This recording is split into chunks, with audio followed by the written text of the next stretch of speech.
Hi everyone, here we've got Samsung Galaxy A12 and let me share with you how to set camera timer on this device. So firstly, let's enter the camera app, and since we are on the photo mode, we can take a look at this option bar at the very top of it. And right in the middle, we've got the timer option, which is right now obviously turned off. By tapping on it, we can open much more settings, and as you can see, we can choose either 2, 5 or 10 seconds delay. So all you have to do in order to change the timer, just tap on the option you'd like to use.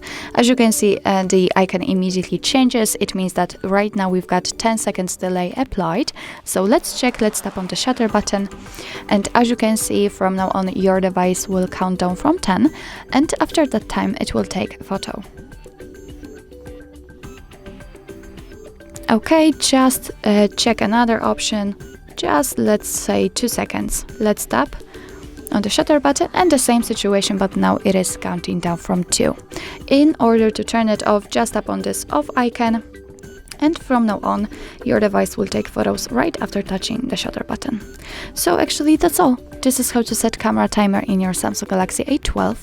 Thank you so much for watching. I hope that this video was helpful, and if it was, please hit the subscribe button and leave the thumbs up.